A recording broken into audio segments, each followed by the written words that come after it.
Good morning, afternoon, or evening, everybody, and welcome to Pangolin, the conservation podcast. The show dedicated to telling obscure, interesting, and generally amazing conservation stories. I'm your host, Jack Baker, and on today's show, I'm going to be joined by Lisa Bass, the Director of Programs and Operations for Seed Madagascar. She's here to tell us all about Madagascar, Seed's work within the country, and the ongoing food crisis which they are currently responding to. Now, before we get to that, I thought it was worth taking a moment to say that while this may not sound like conservation necessarily, we do talk a lot about climate change, as that is the issue which seems to underlie a lot of the problems that Seed are there to tackle, including the food crisis. And I think this is important because if we look at the world as kind of this holistic thing, while we might like to focus on animals or lemurs, if you're thinking about Madagascar specifically, there is so much more to every environment than just the non-human elements. These things do come back and they do affect other people. And whether you need the extra push to do good, or whether you just want to know there's an extra bonus to you helping animals, I think this conversation really helps to add another layer of depth to conservation. It certainly did for me. It was really, really interesting. I really enjoyed talking to Lisa, and I can't wait for you all to listen. That being said, there is also conservation chat. So if you are a little worried that it is out of your comfort zone, do not worry. There is a lot of chat about the conservation of lemurs and the conservation of bats. Really, really interesting stuff. So yeah, I really, really hope you enjoy the episode. Before we get into that, I will say, of course, that this whole thing is in response to a food crisis. And that food crisis will not end anytime soon. So if you're looking at this episode on launch day, or 10 days down the line, or 100 days down the line, or a year down the line, this crisis might still be going on, probably is still going on, or at least similar crises will be going on. So please go to the description of this episode. You'll be able to find a link which will take you to the donation page for Seed Madagascar. You can follow that and donate what you can to help the people and Seed do its work there. It's incredible, amazing work. You can also follow all of their social media down there to keep up to date with updates on their work. So really worth going down into that description, having a look, seeing what's there, having a follow of all of that online as well. And while you're on all the social media platforms, you can have a look at our content as well at Pangolin Podcast on them all. But I guess I have babbled on for long enough. This episode is really special, really, really interesting, and I can't thank Lisa enough for her time. So I really hope you all enjoy it, and I will be back at the end of the show to say another massive thank you to Lisa and also to wrap up. But for now, I really, really hope you enjoyed today's interview with the amazing Lisa Bass.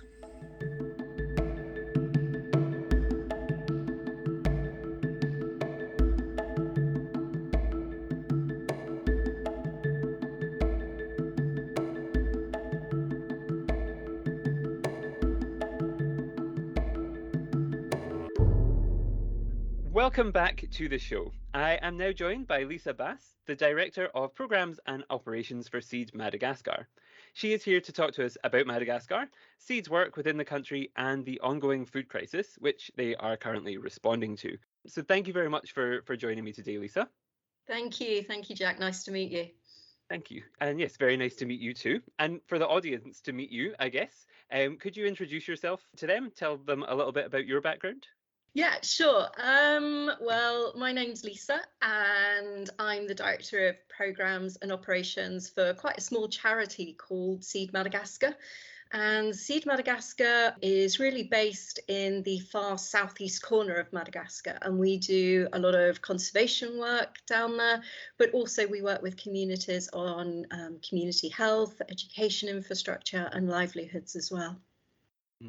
It's really, really interesting. When I was looking at the charity, the number of kind of diverse things that you do for what you've said yourself, a small charity, is really, really interesting. And we'll get to those programs a little bit later on. I guess you've introduced yourself and Seed Madagascar a little bit there. The other important character in the story is, of course, Madagascar itself, which a lot of people, I think, know about. They know the country, they know about lemurs, they know about kind of this fantastic green place, but beyond that, they don't really know much. And when I was doing my research, it's incredible the kind of the diversity, the number of endemic species, the things that are kind of unique to this place. I wondered if you could tell us what kind of initially attracted you to working in Madagascar, and what are some of your favorite memories and moments that you've had working with that region? God, that's a huge question. I It is don't know it's where to a big start. one to start off with. Just tell us your whole life story and why you love where you work. I mean, that's basically it.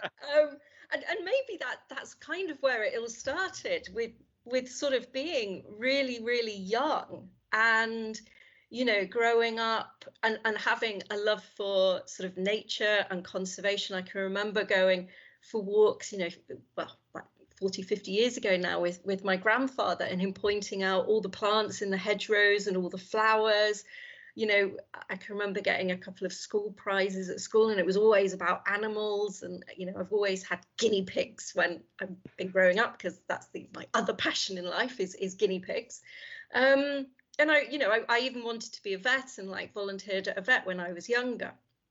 But then, as I went through sixth form and sort of understood that maybe physics and chemistry weren't quite my forte, and I was probably never going to be a vet, I started to get more into the people side of it, and in the end went off to read sociology at university. But I've always really had this kind of passion and curiosity about conservation and animals. And I can remember that, the very first travel book I ever read was Dervla Murphy's Muddling Through Madagascar. And it, although she's obviously a bit of a character, she painted this picture of this enormous country that you would just, there was so much wildlife, but there was also so much expanse of countryside, and it was always somewhere then, right from the age of about 18, that I always really wanted to go. But then sort of life got in the way, and as I say, I read sociology. I went off to work with people with learning disabilities. Then I worked for the Red Cross managing community health services, got into emergency response. And then when I was sort of mid-30s, when I was about 36, suddenly sort of everything converged, and I had this opportunity to go and do something for 3 months. And when you're faced with that kind of decision, you've got the whole world, but this is your one opportunity where you are going to be able to take 3 months out and go and do anything you wanted. When I started to really sit down and think about what I wanted, I sort of returned to this idea about Madagascar being this very unknown place. I didn't know anything about it, but it always had that sense of adventure. And it kind of came down to two places, really. I was either going to go and trek across Mongolia on a horse for 3 months, because I also really like horses, or I could go and volunteer for this charity in Madagascar for 3 months. And when I thought about it, I thought, by that stage, it was kind of like, I don't know, 20 years ago that I'd read this Muddling Through Madagascar, and I just thought, no matter what else I do, if I don't go to Madagascar, I will always regret it. So I went off to Madagascar for 3 months to volunteer for the charity, and part of the 3 months I was doing sort of school building, but the other half I was looking at, the forests, the wildlife, looking at helping out with the research team. And I did that, and I really got involved as well with some policies, which is eventually kind of what I came back to do with the charity. So from going from these 3 months to living in Madagascar and absolutely loving it, I came back to the UK. I worked out my 3 months notice with the Red Cross, and I got on a plane back. And that was 2008, and I've been there ever since. And I think, the pull of Madagascar is this idea of, we don't really know anything about it, but we've all grown up on it. we've all seen those programs, with David Attenborough, who has been, walking through those forests and talking about these, magical lemurs. And that's kind of been our bread and butter, really. And I think I'm just so lucky that I got the opportunity to go and experience it. And then I was lucky enough to be able to say, okay, I'm actually going to make that my life. And originally I went back for just a year.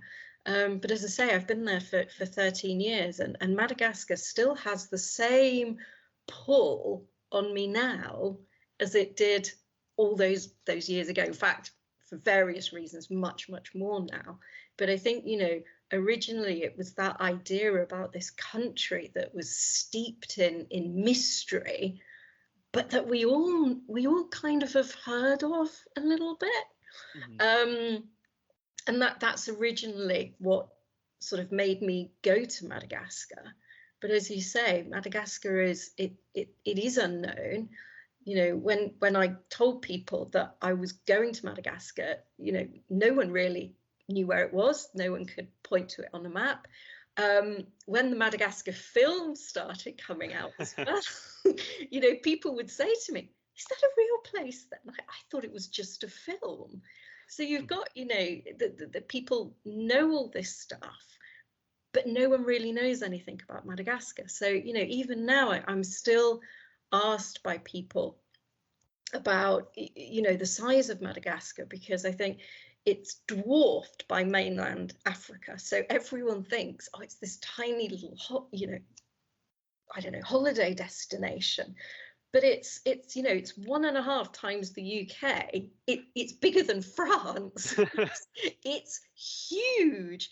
And the infrastructure means that it can take days and days and days to travel anywhere, because you're going on these, particularly where we work down in the southeast, there's no paved roads. It's sandy tracks. So, even going to the capital is like, a 2-day and night sort of taxi bus journey non-stop. And that's if, all the bridges are up and there's no floods and blah, blah, blah, blah, blah. So, a huge, huge island with all of this, as you say, endemism. I think it's got like 83% of its species are just endemic to Madagascar, which is like amazing. But as well, the other side of that is that it's so poor and that's the side of things that you don't hear about, how people in Madagascar are struggling every single day because it's so poor. And in some of the indices of the world that you read about, it's arguably the poorest place on the planet, and yet no one knows. It's never ever reported on. So you have this kind of inaccessibility to healthcare, you have inaccessibility to education, you have so many people, I think it's 70% of the population live below the international poverty line. And it's just not talked about anywhere in the world. So, yeah, it's a strange old place that it's huge levels of conservation interest, biodiversity interest, but really the challenges Madagascar faces are absolutely huge. Mm-hmm. There's so much there that I want to kind of talk.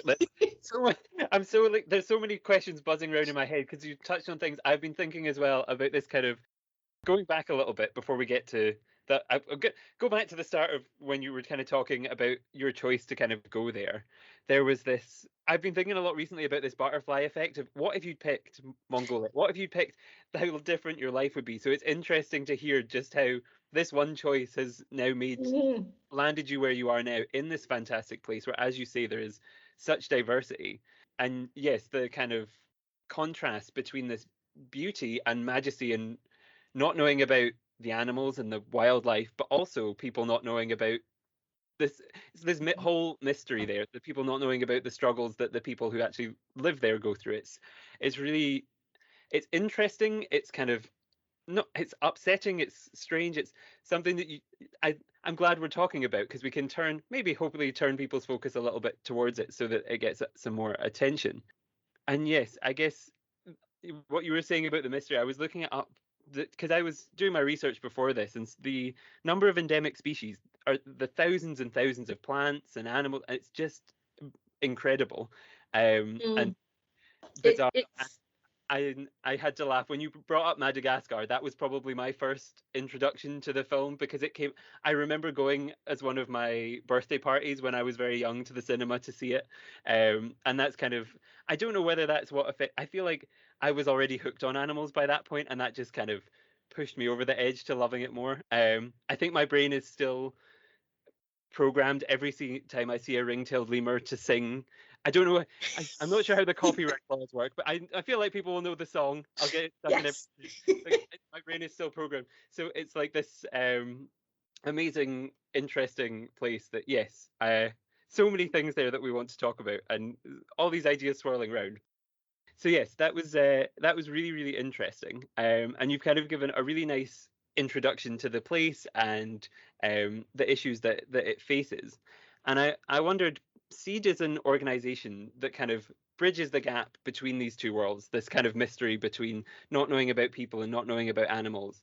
And I wondered what the relationship is there with between those two spheres almost. Is it a close relationship? Do people who live there know a lot about the nature, or are they kind of detached from it? What's the kind of situation there?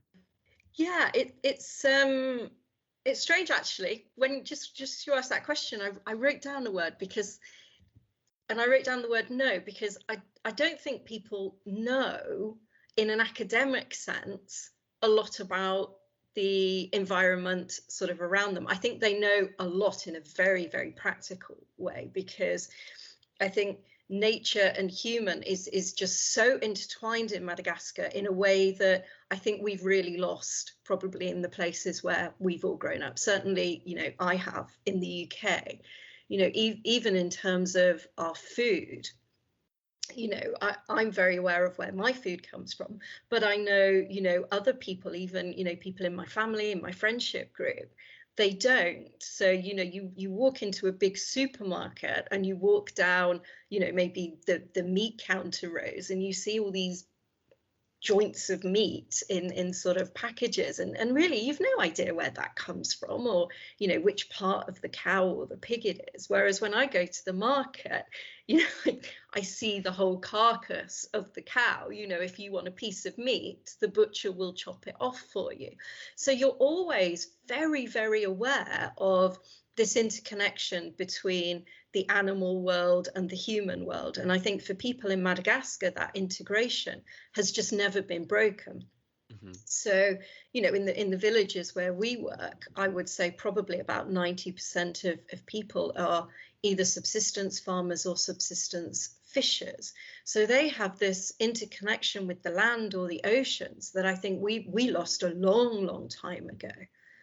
So it's although it's very together, what there isn't a sense of, I think, a lot of the time, because how poor the country is, there's certainly not the kind of academic knowledge of how special Madagascar is, because we know that from, going through sort of school, going off to study at university, we look at the internet, we watch TV programs, and that just isn't available to people in those rural areas. So there's not that academic tradition of understanding, but there's also, this, it's so isolated there. As we were saying, to get up to the capital, I can remember, going off on a taxi, Bruce, up to the capital, and it was literally 50 hours non-stop. And that was good because the roads were passable. So, for people to go outside of their villages, even to the capital, but even to some of the sort of smaller market towns, it's just not really what you do when you're subsistence farming or fishing, because obviously you have to do your work that day to get food on the table. Mm-hmm. So there's also not this realization that, the lemurs that you see in your forest, actually you go 100 kilometers up the road and those lemurs are no longer there, let alone that Madagascar as this country is the only place in the world that has lemurs. So yes, nature and humans in Madagascar, I think, is far more interconnected than I would say my life is in the UK. But on the other hand, probably we understand more in the UK about the nature around us than people do in Madagascar. So there's that real kind of disconnect, I think, which is, such a shame that, because it is really special when you see something, even in the UK, if I'm walking along and I see, sloe bushes, I immediately notice them because, well, I think, oh, that's where I'm going to get my sloes for my sloe gin from in November. But I also notice, if I go somewhere else and there are no sloe bushes, because it's like, well, obviously, they don't grow here because, well, maybe it's the soil, maybe it's the farming, maybe it's this, and you start to think about that. Whereas, that's because I'm lucky enough to be able to get in a car and visit other places.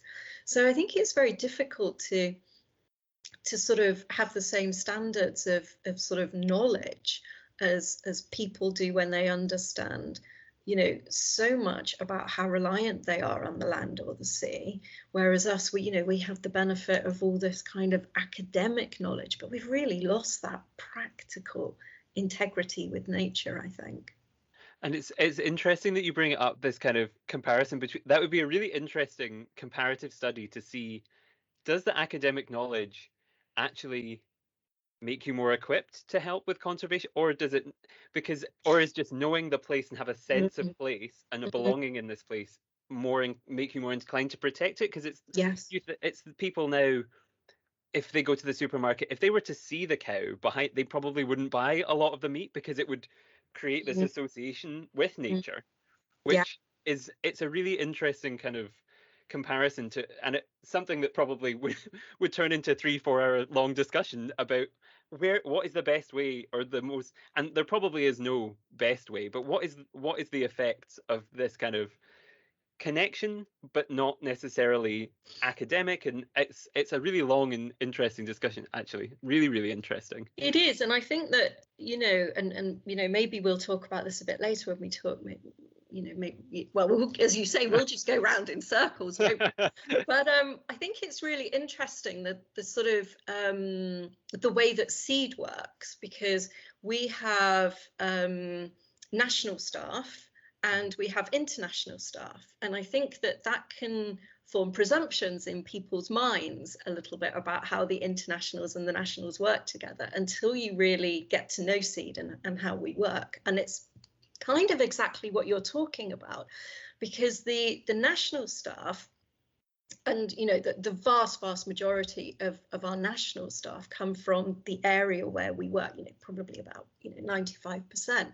So they have chosen to stay in the area, so the region of Inush, and work for a charity that gives back to that area. Now, whether that's in community health or in education or in conservation, they have made a decision to stay in that area because they want to promote that area. So in this case, conservation.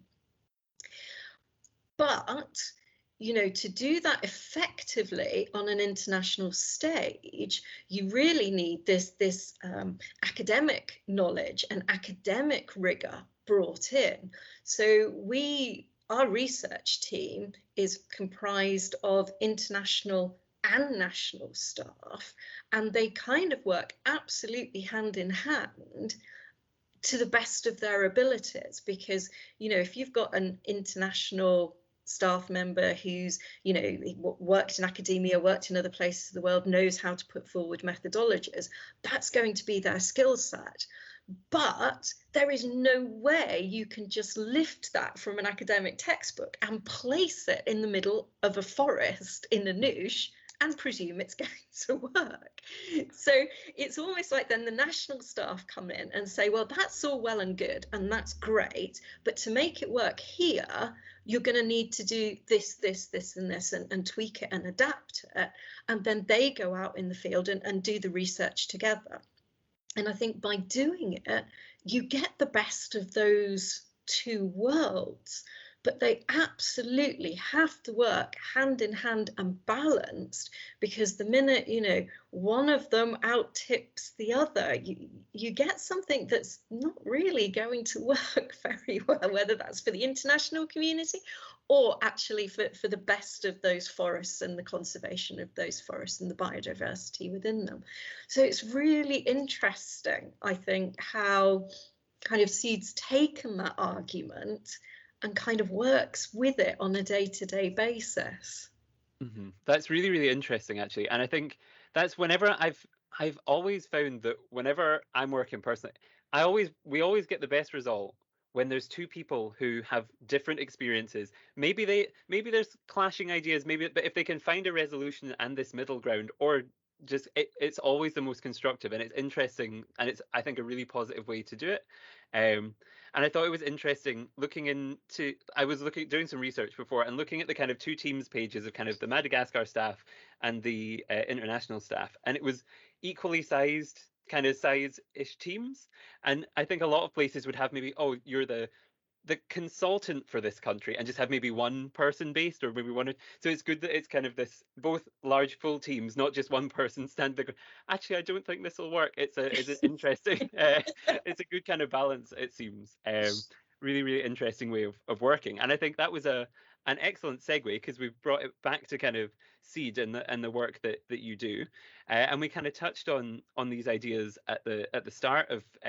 You mentioned some of the different projects that you worked on, and looking on the website, the kind of 5 main issues, just to recap them for people if they can't remember from the start. We kind of had community health, education, infrastructure, sustainable livelihoods, water sanitation and hygiene, and also then the environmental conservation aspect as well. Now, that is a lot of different avenues, and kind of even within those 5 avenues, there's several projects within each of them. So I wondered if there was one that we could touch on that particularly spoke to you. Is there something you've been working on recently of the 5 that kind of is the project that's on your mind at the moment? I always think my job's, obviously everyone thinks their job's the best in the world, but I think my job's the best in the world because I get to work with staff across the whole organisation. So I get to work through all of those programs, which is, really wonderful, because, I can be sort of in a a program or a meeting talking about, how to bring water to village communities, and then go straight from that to looking at, well, how are we practically going to do the reforestation work to make corridors to join forest fragments for lemurs, and then, all the way over to, school building. So it's just, for me, a just wonderful opportunity to see how all of this is so integrated, and it has to be integrated because it's got to be really focused in on what that community wants and what its priorities are at that particular moment in time. And, it's no good us presuming that clean water, for example, is that community's priority, when actually it might be a health centre, or it might be a school. So you have to work across a whole range of opportunities and really listen to communities, because if you get it wrong, no one is going to spend their time and energy from a community putting that into a project that is just not their priority. So I think to pick one would be difficult, but I guess one of the ones that I've been thinking a lot about recently, and it's one of the ones that brought me to Seed, is kind of their school building program, because I think it's really interesting the way that Seed are moving with school building, because when we started, it was about building schools in rural villages, because children, they were having to walk kilometres and kilometres each day to go to school. And then when they got there, the classrooms weren't great. They had leaky roofs, they had no benches, so they were sitting in puddles on the floor. They had no teachers. So even getting an education was really, really difficult. So Seed started building schools probably about 2006. And very quickly, we also then started to build toilets for schools. And I think that's quite a shock for people as well. People think about primary school with, no water and no toilets. I mean, if you can just imagine what that must look like. Um, so we started to build toilets, and we started to put in water infrastructure as well. And a couple of years ago, we sort of reviewed all of our school building, because what we realized was we were building really great schools, no doubt about it, really good schools, good toilet facilities, good water. It was all great. But ultimately, when we thought about Seed's impact to education, 20, 30 years in the future, the big question was, will we have had the impact that we want to have? And we kind of decided no, we wouldn't. Because there were so many other challenges that just building schools wasn't going to address.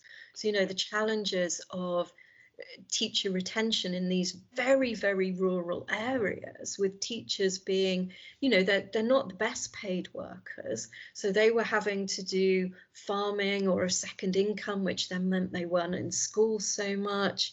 We were still, although we were building, toilets, we weren't catering so much for the girls, so that when the girls were having their periods at school, they weren't able to stay at school because there was nowhere to change. We were having, all sorts of issues as well with girls, again, mainly dropping out because of early marriages. So we had a look at all of this, and, Seed, we're small and we can't fix all the challenges that people face. So we decided to have a look at all the challenges, pick the ones we could face, and then try and work with partners or do some advocacy work around all those that we couldn't do. So now we're looking at, for example, teacher retention. When we build a school now, we're also building a teacher's house, so that the teacher's got somewhere to live on site that's permanent. And we find that, they'll do then their garden or their farming around there, and it keeps them then teaching in that place for more hours of the school week.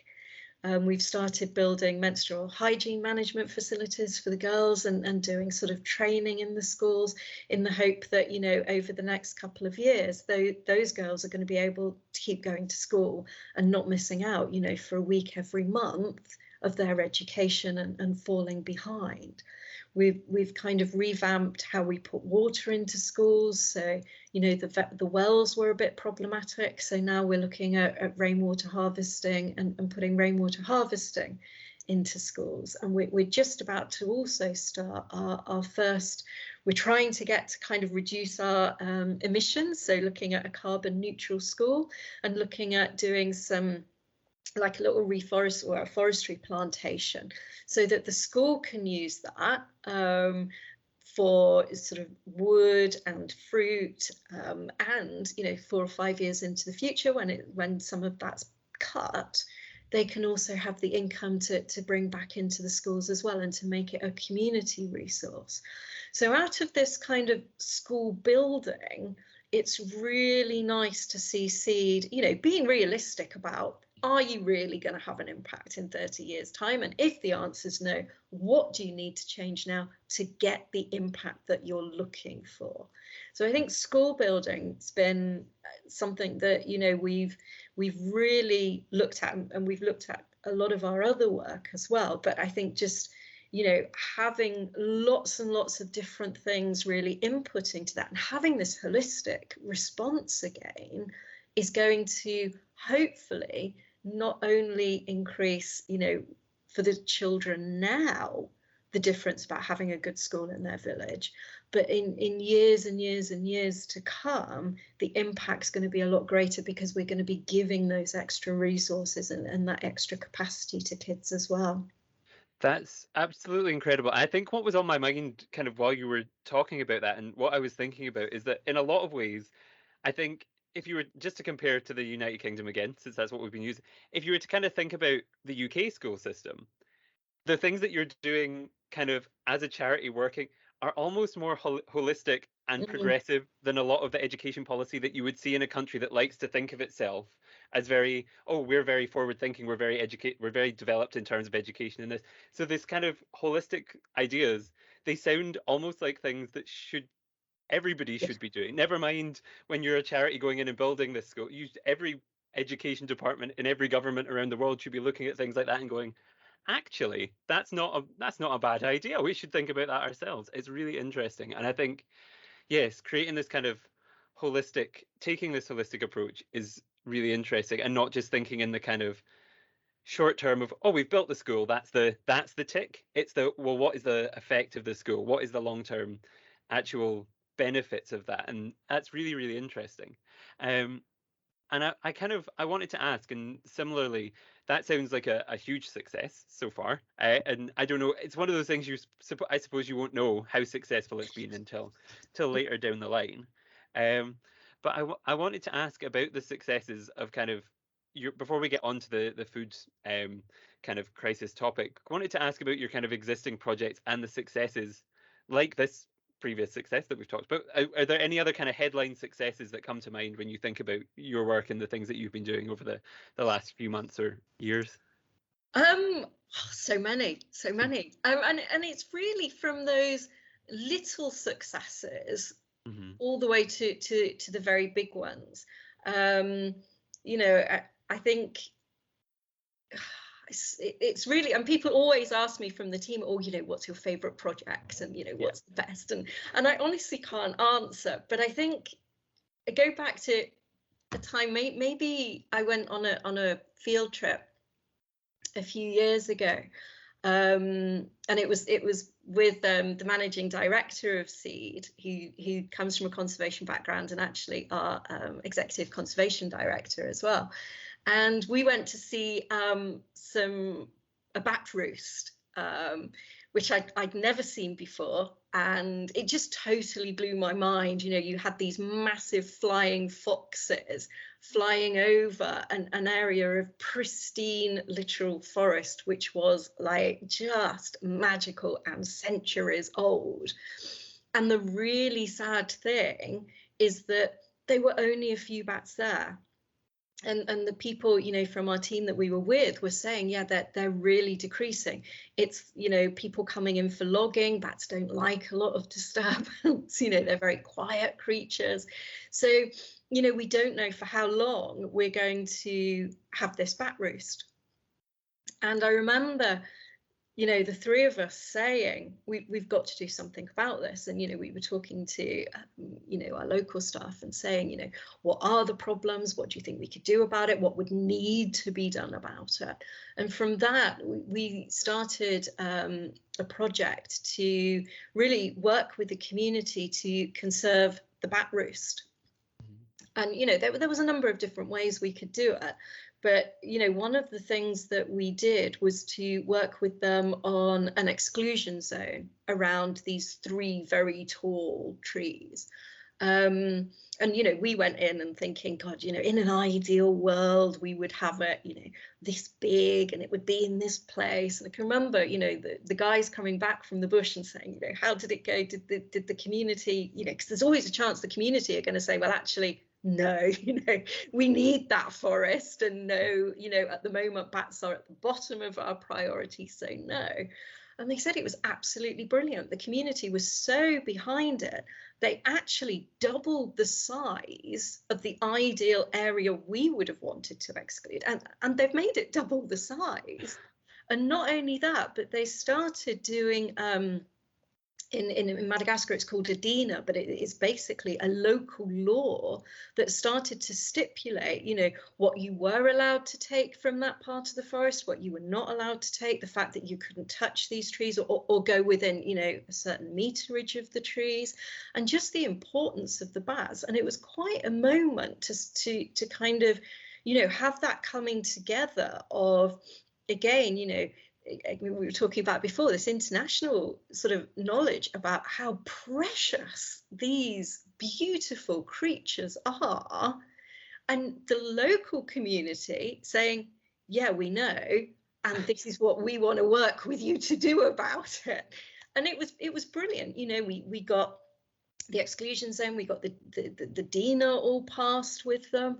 Then unfortunately, funding ran out for a bit, and the loggers came back in, and the bats disappeared off as well for a while, which was a little bit disconcerting. But they came back about 6 months ago, and through our bat counts that we're doing each month, we can see them increasing and increasing and increasing. And on Friday, our researcher who'd been out to the bush, sent us all through, about 50 pictures of these bats, and you can see them. They're all back, and you think, what an amazing achievement, and it's not seed, we facilitated that, but what an amazing achievement for that community in these times to be prioritizing the conservation of those flying foxes. And it's just stories like that all the time that bring you up short, that make you think, what an absolutely amazing community that we work with. Yeah.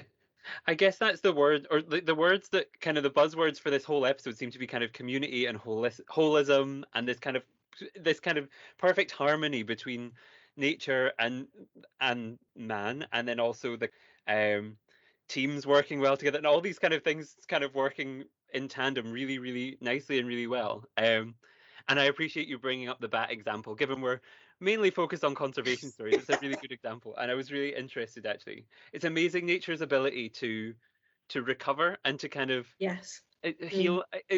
It's not necessarily that you have to go in and do much. You just have to take the loggers away, and then it'll naturally just do its own thing. I think that's a really interesting and perfect example of how nature, you don't always have to. Something I learned at uni actually that has always stuck with me is the kind of, there's option A, option B, and then the third option is always, what happens if you do nothing? What if you just take yourselves away and let nature do what nature needs to do? And this is a perfect example of that, of where it will recover if you just let it be. Yeah.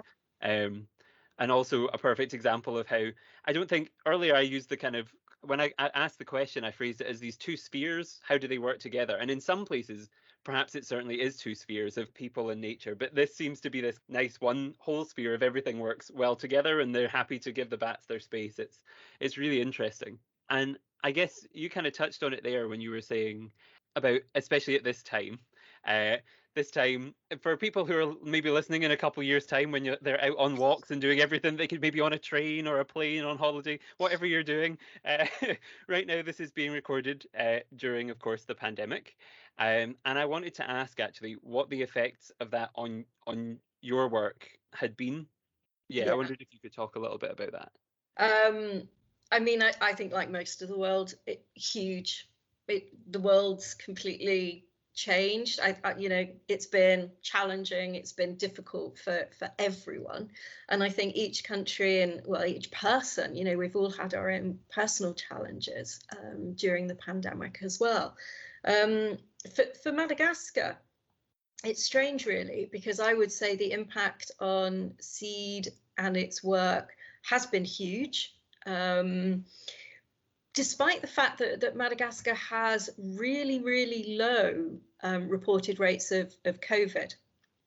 And we certainly haven't seen, the devastation that COVID's wreaked in other parts of the world on people's health. So, Madagascar's, unfortunately, we have had people who have died because of COVID, but probably under 1,000 reported COVID deaths, which, when you compare it to other countries, is remarkable. But as I say, the impact on the organisation and therefore the work that we're doing has been absolutely huge. So I think, the first impact that we saw was back in sort of March, April last year, when the whole of our international team, apart from 3 people, were actually evacuated from Madagascar. So we went from this charity that, that all of our staff, we work in teams, they're made up of nationals and internationals, and suddenly we lost a third of our team on the ground as the international team sort of had to go back to their home countries. And this had a massive impact because the international staff, they're often very young professionals. They were going from, a relatively independent life, living in southern Madagascar, and they returned home to live with parents. They were working for, very little money because they were either volunteering or on very local stipends. They were working from parents' kitchen tables. They were working from bedrooms. I still see staff on Zoom when we have our one-to-ones who, they'll do it from their bedrooms, and that's where they've been for the past kind of 16, 17 months. We had time zones to contend with as well. We suddenly had staff who didn't cross over with Madagascar at all. I was meeting staff at sort of 6 o'clock in the morning because they were based in New Zealand, or 5, 6 o'clock at night because they were based in the UK or Canada. So really, really difficult time for international staff. At the same time that national staff were still in Madagascar, and they had huge pressures put on them. I think huge challenges because they didn't know what was coming to Madagascar. The health service is very underdeveloped. So, they were standing in this huge wave of a pandemic that they could see hitting the other world, and the deaths that was causing in, at that stage, mainly sort of Europe and the UK where they knew staff from. And we just didn't know what was going to happen to Madagascar. So really, really difficult time for them psychologically. But also, we would listen to the president's address on the radio on a Sunday night to find out whether our office could open the next morning. So you didn't know whether we were going to open, whether we were going to be closed, whether we were going to be working for a few hours or not at all, whether our borders, the region borders closed, so whether you were going to be able to get staff across borders, whether you could even go sort of the 30 kilometers up to our field sites, because taxi buses also stopped at one point and you weren't allowed to move around. So you never knew what you were coming into. So it was taking an awful lot of time really thinking through with staff, well, how are you going to be safe this week? Because it wasn't only about what the government was saying, it was about how did staff feel about coming into work, and how could we sort of manage that so they were as safe as possible. So we put in like hand washing stations, got in sanitizers, we did health risk assessments for going to the bush.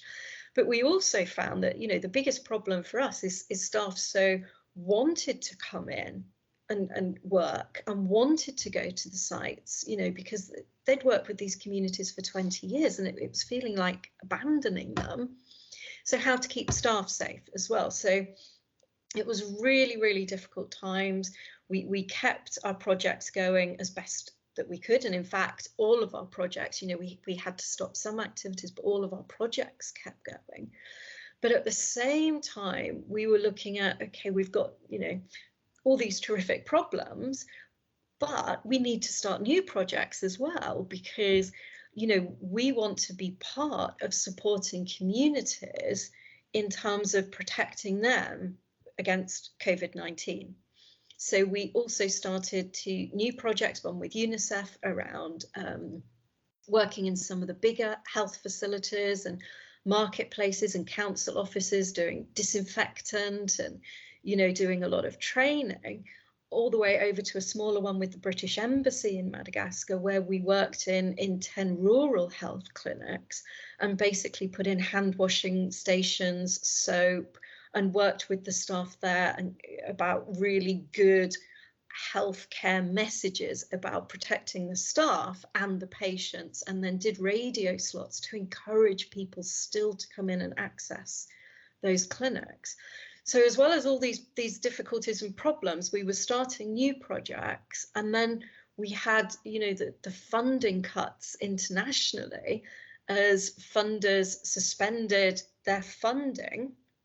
And then as they moved towards opening up, we saw a lot of funding diverted into kind of COVID-19 and health and away from things like conservation.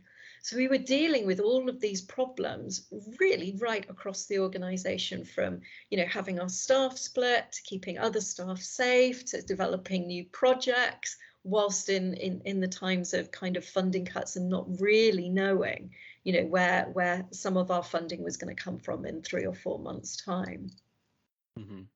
It must have been the most stressful experience. That's especially in a role where you're oversee, when you're sat in the position where you see all of the projects and you see, well, having to make decisions about where then the remaining funds go, how you prioritize, as you say, a team, because you can't just say, well, you're in New Zealand, so that doesn't work for us time-wise anymore. No. You're gone. Like it would be unfair. It would be because of the so it's a real like. I can't even begin to imagine how much of a kind of stress that would be. Are there people, obviously now the world is starting to open back up a little bit in certain places and in certain aspects. What is the situation now? Have people been able to come back, or is it still kind of the same now? No, it's Madagascar's still closed its borders. We closed borders on, I think it was the 24th of March last year, and really the borders have never reopened. We had a plane in 1 week, or once a week, up to one of the tourist islands in the north for a couple of months, but then that stopped. And we've also had now we have one plane into the capital a week, but the plane, it's not a tourist plane. It's for people who are coming in to support sort of diplomats returning Malagash. So it's not possible to actually return. So we still have all of these people working all across the world. We're watching newspapers, listening to the radio, and looking at not only when Madagascar opens its borders, but as we're seeing rising case numbers now all over the world. So even if Madagascar opens its borders, there's massive questions about, well, what's going to happen in 2 weeks in countries around the world. Will they still be able to go? And if we are in Madagascar, Seed's always had a policy of we have to be able to get people out if they need it. Would we be able to get people out with only 1 flight a week from the capital? And at the moment the answer is no. So I mean, we're really hoping that Madagascar does reopen its borders soon, and that cases across the world are managed soon. And both of those planets align, and we keep crossing our fingers that at that point there's going to be a window for us to return to Madagascar. It's fingers very much, everything crossed, because it's and especially with the way that vaccines and all this has been distributed, it's very it's unfair to expect everybody to all of a sudden be, oh, okay, yeah, come on back, you're all, it doesn't, it just, all of these cogs turning don't seem to line up exactly right.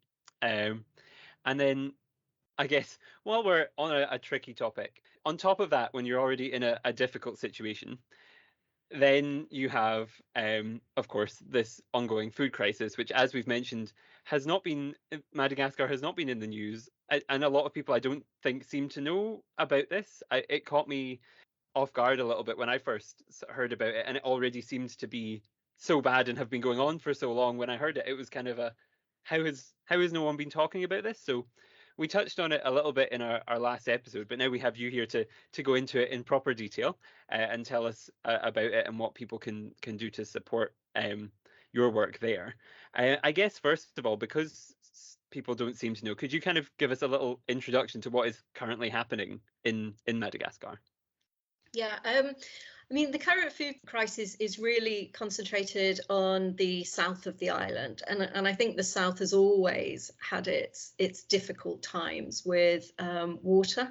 Much of it is kind of desert, really. There's not a lot else there apart from sand.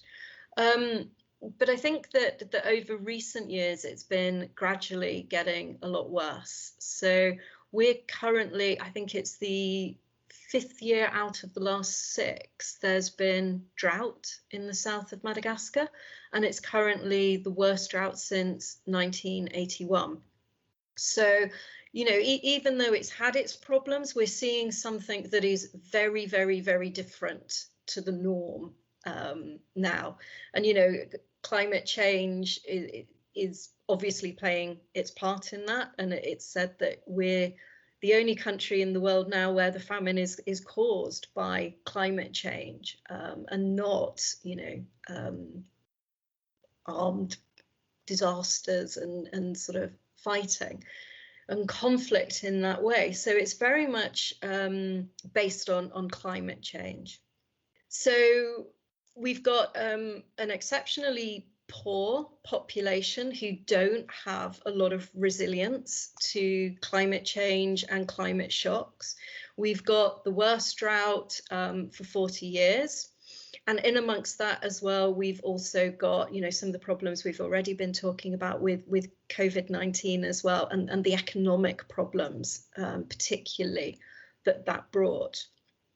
So probably around August, September time last year, when we sort of looked at the immediate needs of COVID and what we were going to do about that, we turned our attention to the famine in the south. And one of the ways that we knew that it was so much worse this year is because it was actually coming into Anoush and the areas where we worked. And that's very, very unusual.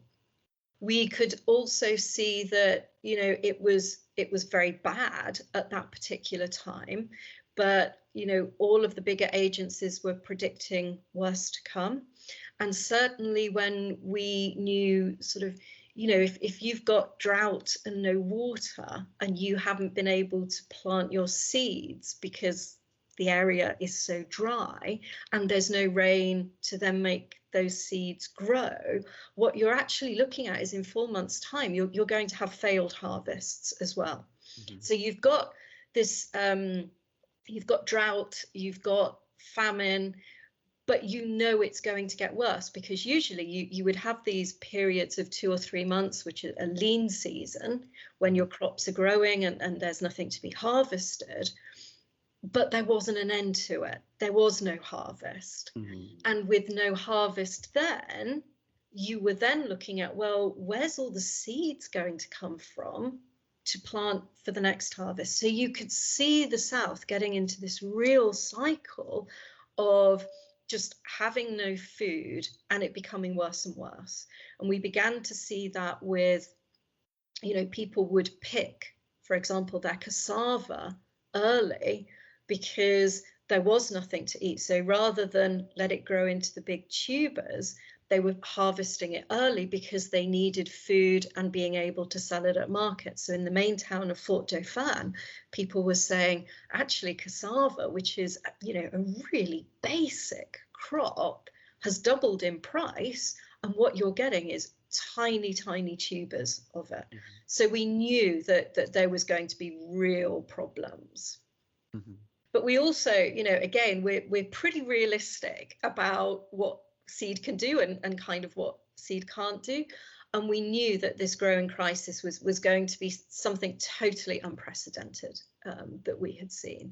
And we then had to make some pretty hard decisions about, okay, what is seed going to do?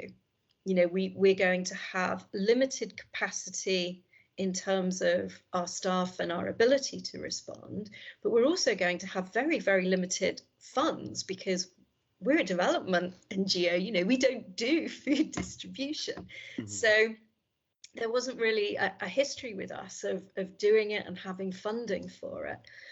So what we decided to do was to really look at our heartland and where we had been working with the communities around the littoral forest for 20 years, and to say at this particular point in time, we don't want to turn our back on those communities that we've been working with for so long.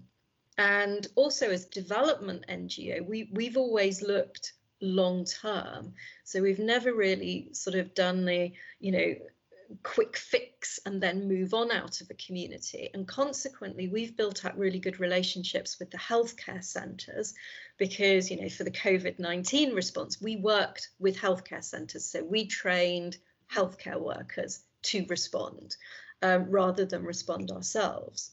So we decided to use that network and to focus on 7 healthcare centres, that most of whom we'd already been working with, and to really focus our efforts then on the catchment area. So it was 41 villages that fed into those 7 healthcare centres, and to really target all children with malnutrition. So something that took me a little bit of time to really get my head around is describing children as moderately acutely malnourished, because these are children that are diagnosed with malnutrition. It's going to cause problems. It's going to cause stunting. They're very, very thin. They're very weak.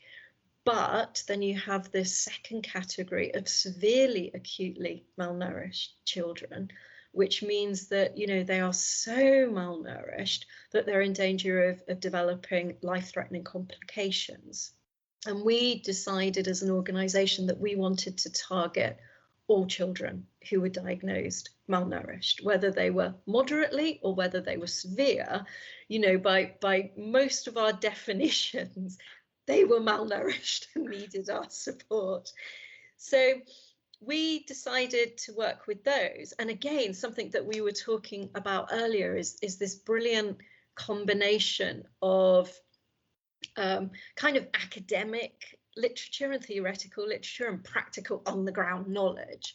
So when we sat down as a team and said, okay, what do the WHO guidelines say that we need to do?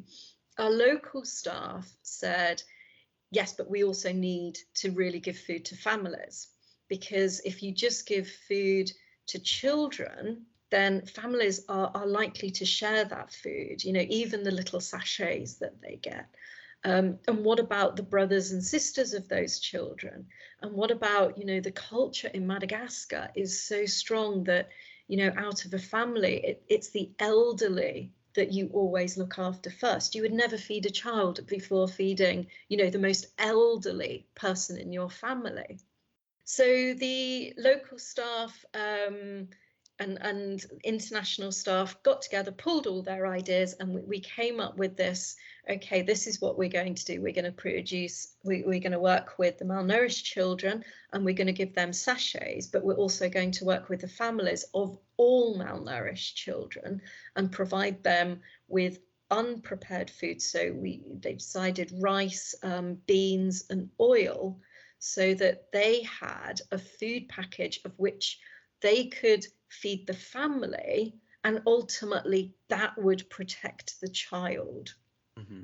So we worked across those 7 healthcare centres, and we've just finished we've just finished about a month ago, our first 60-day distribution.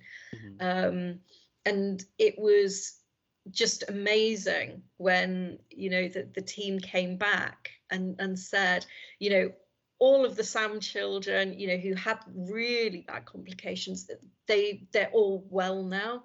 The children that had moderate and severely malnourished, it was pretty much, I think it was 97% within the moderate malnourished and 99% within the severely malnourished are all recovered. They're not malnourished. Some of the severely malnourished, we think did fall back to being moderately, but that was such a big step on the way to being recovered. Mm-hmm. So the team, under really, really difficult, who would have ever thought that a development agency would have been doing food distribution in the time of a pandemic?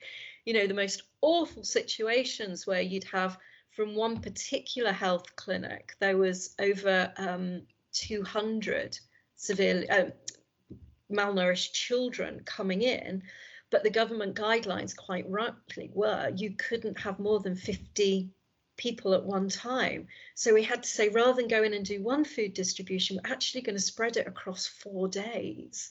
And, you'd go in every single day. I mean, I don't think the team slept for weeks because, what we originally thought just didn't work out. We had flooding so that people couldn't get there for a few days, and then they'd have to double up again. We had, migration from some of the areas that were more susceptible and we're feeling the effects of the famine more coming into our areas, and suddenly the numbers would increase. In amongst a time when, I was having conversations with staff to say, how do you feel about doing food distribution? Do you feel safe? Do you feel protected from COVID-19? Because we were doing this when the second wave hit Madagascar.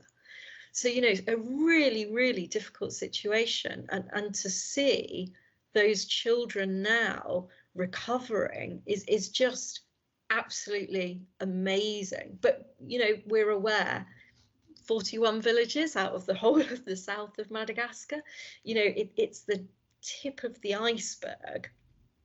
But I feel that we've done what we could. We were realistic in what Seed can achieve, and we achieved it for those children. That's fantastic, actually, and it's always good to have, even though it's been a struggle and it's been this kind of journey, and there's still a journey to go. It's good that you have these numbers now to know what we're doing is working and is effective, and it's that little bit of light that you need to keep pushing forward in a exceptionally dark time. It must have been. Yeah, when I said I couldn't imagine what it was like when we were talking about the COVID situation, and then we get even more complicated. And I think just to rehash, because I was looking at some articles before I came on, and it was, yes, there are 4 countries in the world that the World Food Programme considered to be phase 5, which is the worst stage of famine you can have. Ethiopia, South Sudan, Yemen, and Madagascar. And I would say of all of them, Madagascar is the one that has had least attention, and it's an interesting discussion there because the rest of them are conflict focused, and Madagascar is climate. So is that something to do with it? What is the discussion that needs to be had around why is this not getting as much attention? But for it to be up there with those countries, which I think as soon as if people were to try and guess the 4, those 3 come instantly to mind, and they just wouldn't get that last one is shocking. And then yes, to hear that there is this little bit of good news, and yes, there's 138 children that you treated with a severe acute malnutrition, 137 recovered, and of the 515 children with MEM, 504 recovered, and those success rates are. If I could applaud without ruining the audio, that's a good. It's incredible. And yes, that's kind of.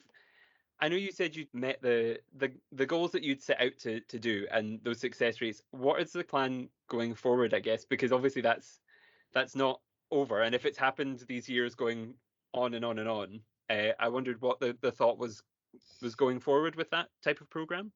Yeah, I mean, two things really, and I think the first is to say, yeah, the crisis by a long way isn't over, and this was brought home to us only last week when we got the figures from the Ministry of Health, because they'd been out to once again sort of assess the villages that we worked in, and it was kind of very sobering, because the figures that they found is that, we were working with one cohort of children, and that's great, and they're recovered, and it's brilliant. But whilst we were working with those, another cohort of children, were slowly slipping from being okay and into malnourishment.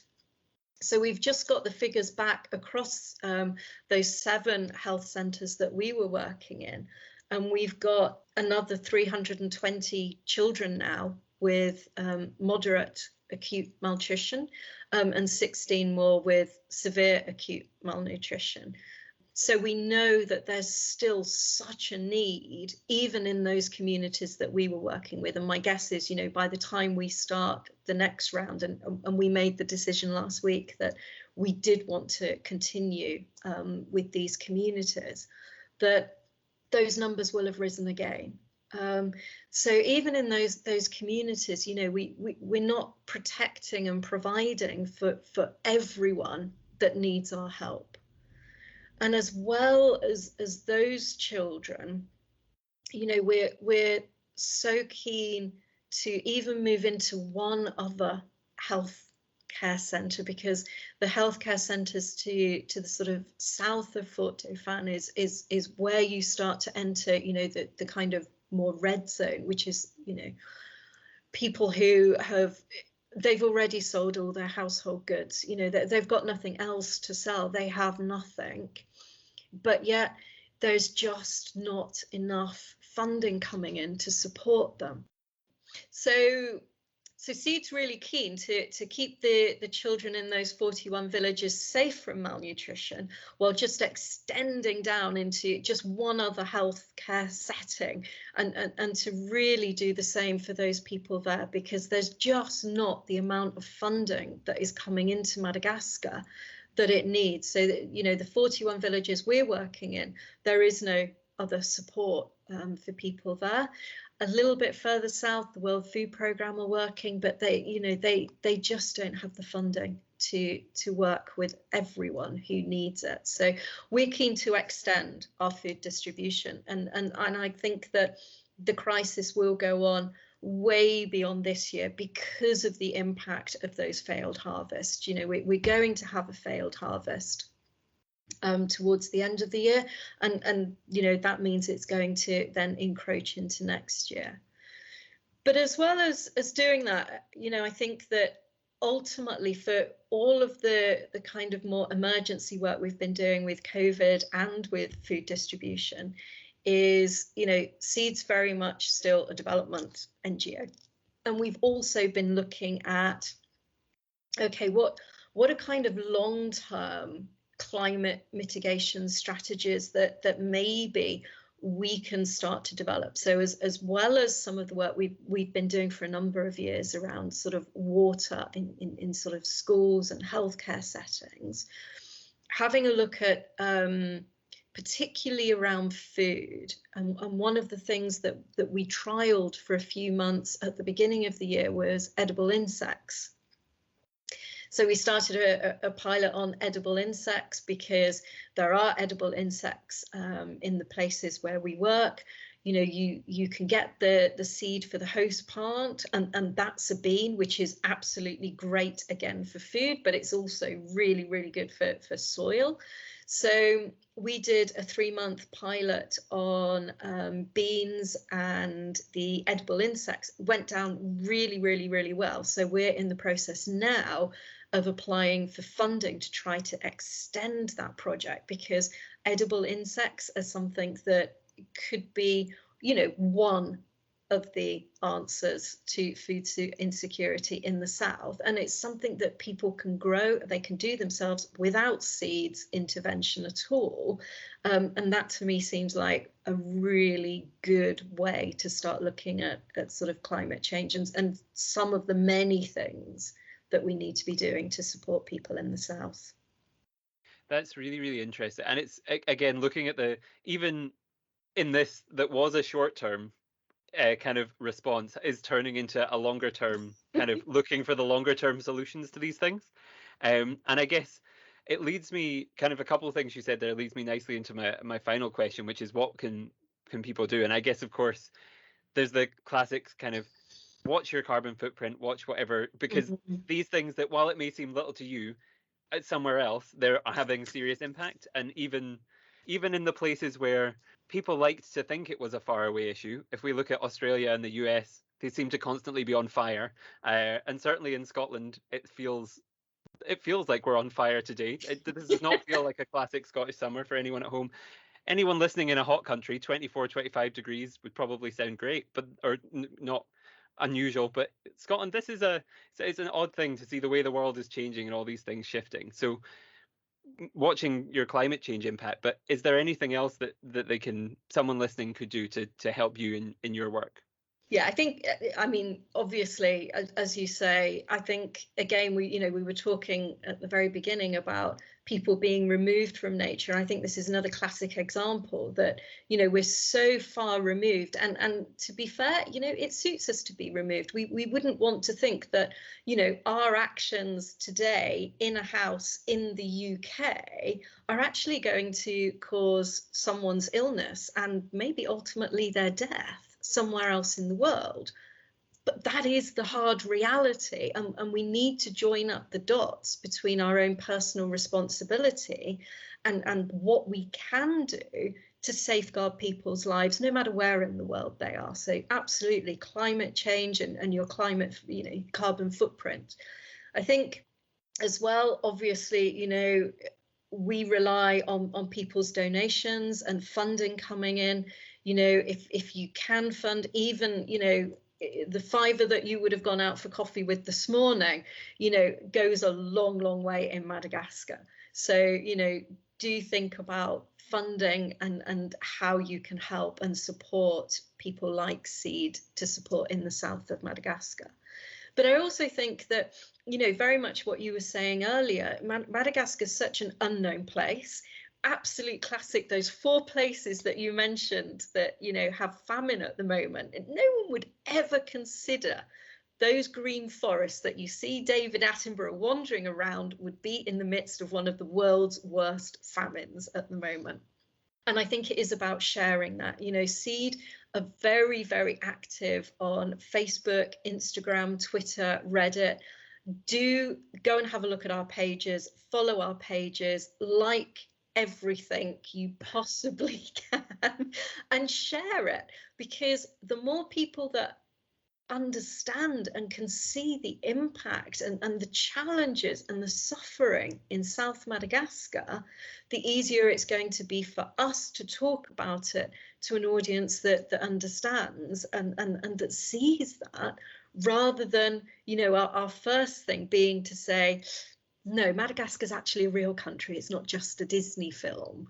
Or it's not just forests, it has people that are facing challenges. So, really, I think our Facebook and Instagram are absolutely great, full of beautiful pictures, imagery, really good project summaries about what we're all doing. Go and like those, share those, all of that is totally free.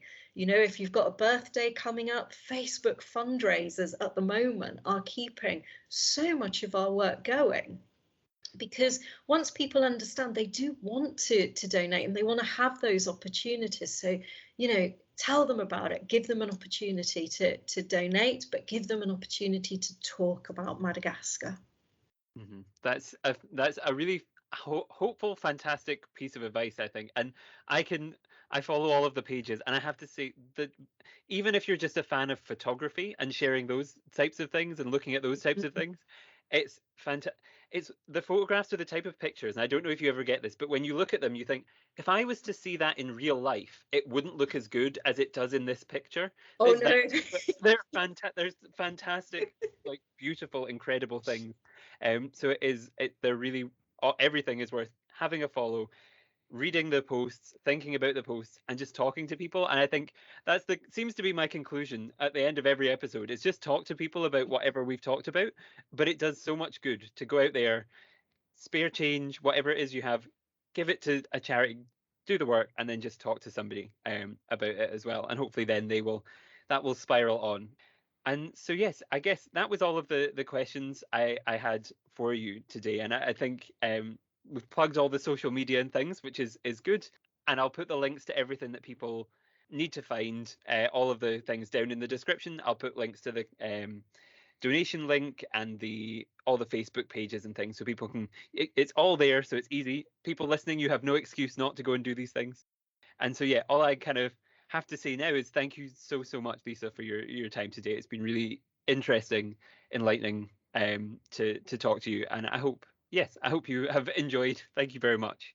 No, I like to say I always enjoy talking about Madagascar, and I know some of the topics we've covered today are difficult, but ultimately, Madagascar is an absolutely wonderful place. And in the future, when it does open up, I would encourage anyone to go, because those photographs may be beautiful, but when you see it in real life, it is breathtaking. Yes. This is everyone I interview. I've already promised that I'll fly to Namibia for the Giraffe Conservation Foundation, and then I'll come across, and then I guess I'm off to Bangladesh as well. So I mean, I'm really racking up Oh, the travel bills, but yes, you can guarantee I will probably be there eventually, because oh, do, uh, do. thank you very much. Thank you. Thank you very much.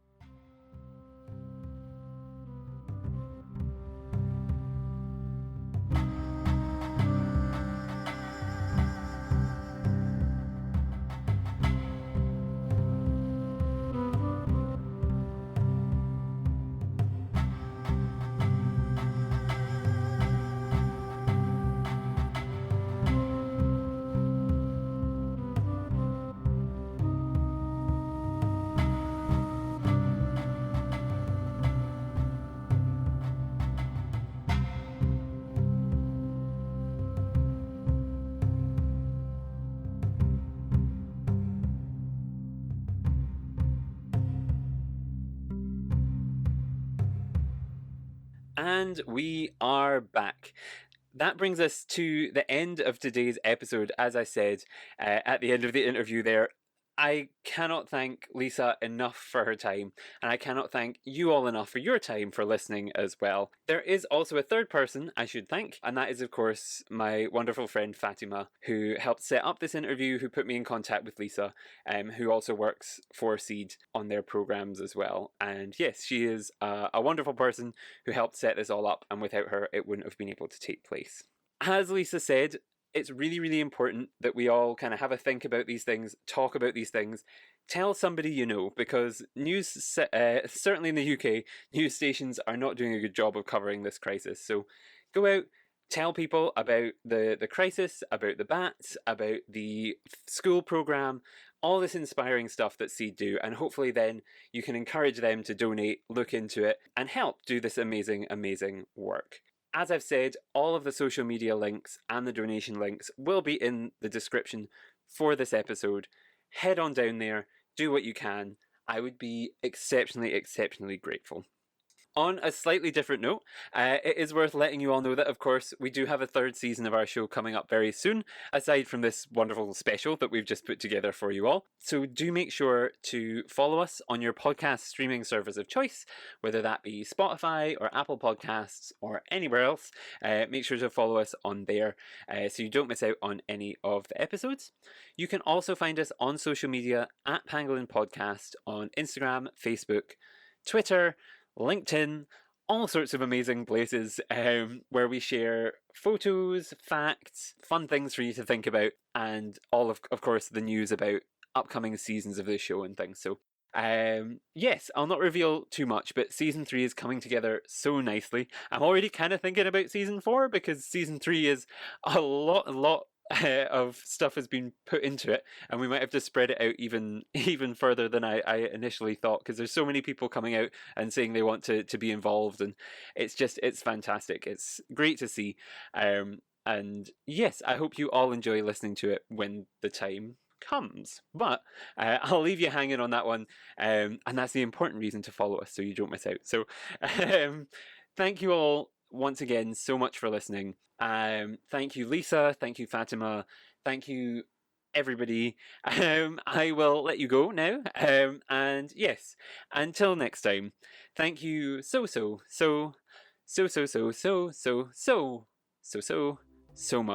for listening. Bye bye.